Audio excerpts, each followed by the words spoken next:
Caramba.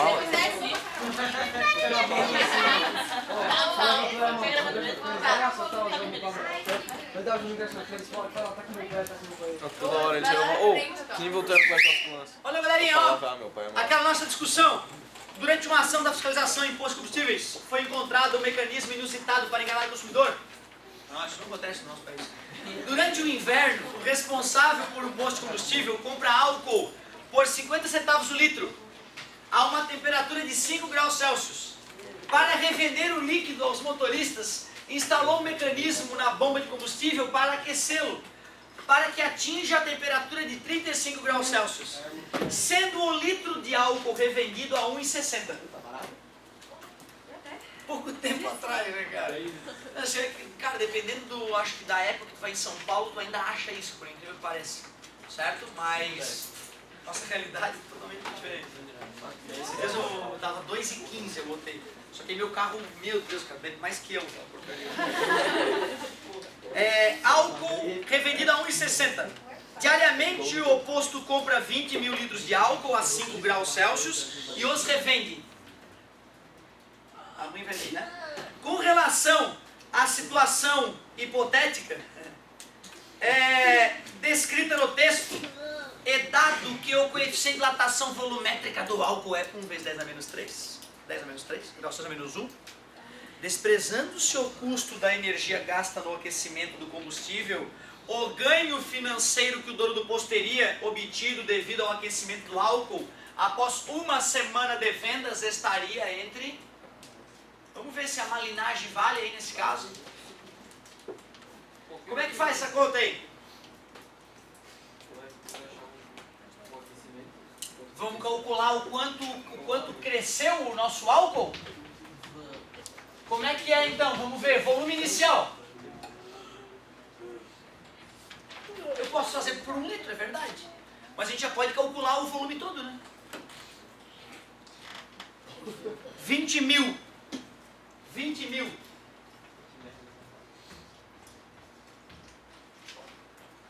Coeficiente de dilatação. Não tem que multiplicar por 3? Aí ele já falou que é o volumétrico. 1 vezes 10 a menos 3. 10 a menos 3, né? E quanto que ele aqueceu? De 5 para 35, variação de 30. Delta V igual 1, 2, 3 zerinhos, 600 litros, né? É o quanto ele vai ganhar aí. E o que eu faço agora? Multiplicar por quanto? Por 1,60, né? Ah, é uma semana, então imagina que perigo, né? Multiplicar por 1,60 e esquecer de multiplicar por 7. Vezes 1,60, eu não tenho que descontar quanto ele pagou? Não, né? Ele não pagou nada por esses 600 litros, é verdade, ele não pagou nada. 6 vezes 6, 36, foi 3, 6, 7, 8, 9. 2 zerinhos e a vírgula. Só que isso não é um volume, isso é quanto ele ganhou. Em um dia. Vezes... Tem para um dia ali para assinalar? Tem, cara. Ó, imagina que perigo, que maneira chata de perder a questão. Se vocês não falam, eu acho que eu nem prestar atenção. 42, 63 com 4, 67. Que nenhum posto, que nenhum dono de posto de gasolina esteja assistindo. Porque pela madrugada, uma semana... Foda. Vezes 4. Quanto é que será que ganha o fiscal, né? Dá um aditivo pro cara, né? Tem que ser honesto, não adianta, né, cara? Tem que ser honesto. E para que a gente seja honesto, a gente tem que ter exemplos de que vale a pena ser honesto, né? Isso é muito delicado. Muito delicado. Eu voltei a ter problema grave de honestidade no primeiro ano. Vai dar problema de novo esse ano. Próxima. Próxima, qual é a próxima? questão 5. A tabela apresenta o coeficiente de dilatação volumétrico gama de algumas substâncias. Já as quatro retas A, B, C e D do gráfico representam o volume V de uma determinada substância, não necessariamente as substâncias da tabela, em função de sua temperatura T. As retas B e C são paralelas.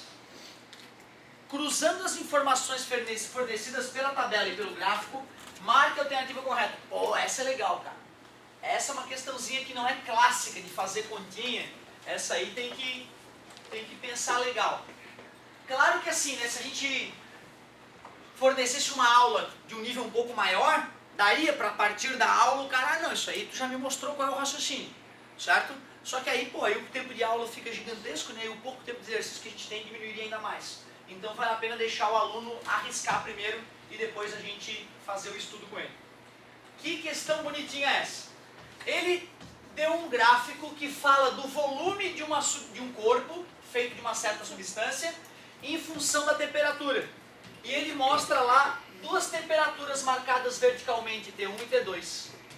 Ele diz que a reta A é decrescente, que representa o volume dessa substância que está aquecendo, olha que interessante.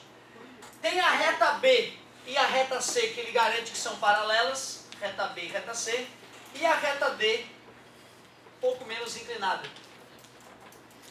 Além deste gráfico, ele forneceu que o mercúrio tem coeficiente de dilatação, o gama, igual a 0,18 vezes 10 na menos 3.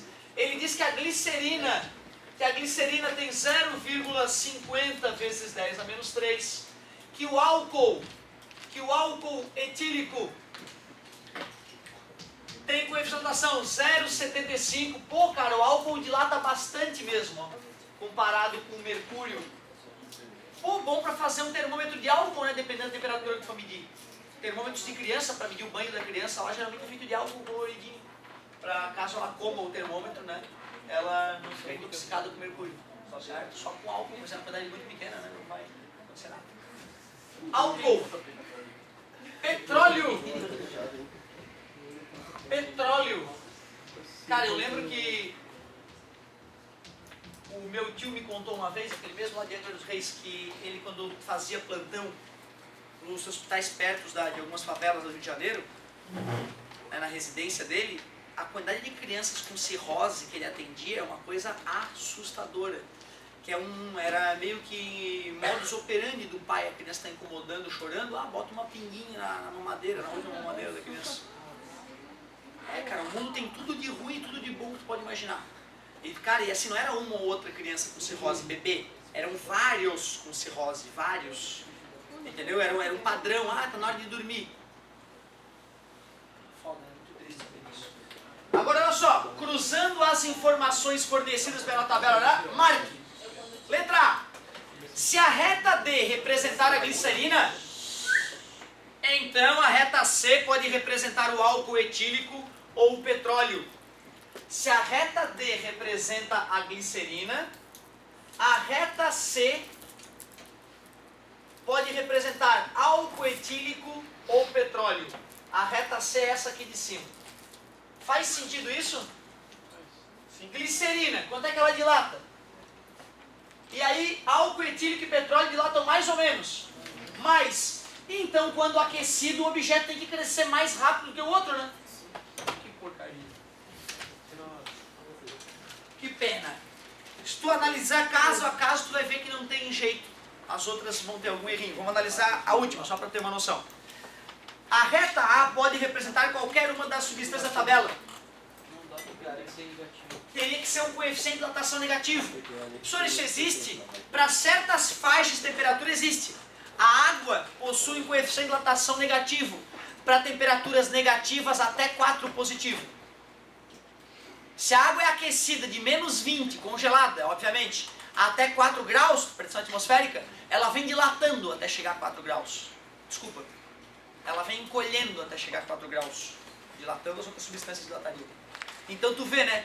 De temperaturas negativas, não importa qual temperatura, do menos 273 graus Celsius até o 4 grau positivo, o coeficiente de dilatação da água é negativo. Por isso que a gente diz que a água tem dilatação anômala. E por isso estamos aqui. Se a água não tivesse essa característica ímpar, a vida na Terra não seria como é. Já te contei o porquê? Não. Nunca te expliquei esse raciocínio belo? Não, cara, é uma coisa assim, ó, os criacionistas, a galera que acredita no ato da criação, né, por uma entidade divina, blá, blá, que é honesto. É honesto, gente. Qual é o problema aí? O Big Bang veio da onde? Lá. É uma coisa. Não, é que assim, do jeito que eu falo, parece que eu estou sendo jocoso. Eu não me acho melhor do que o cara que acredita na Bíblia. Eu não sou melhor. Tá entendendo? Eu tenho plena consciência disso. Eu só tenho um ponto de vista diferente.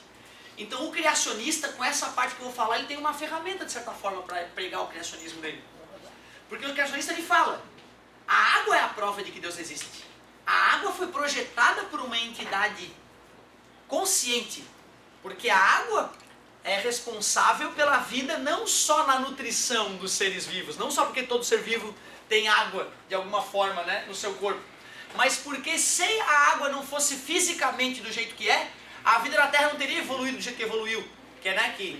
Claro que assim, o criacionista que eu respeito é o criacionista que acredita na ciência, mas acha que Deus construiu as coisas em algum momento da história. Certo? Eu não aceito o criacionista que não entende a teoria da evolução. Aí pra mim é um ignorante, é diferente. O cara que não entende a teoria da evolução é outra coisa, não é questão religiosa, é questão de ignorância mesmo.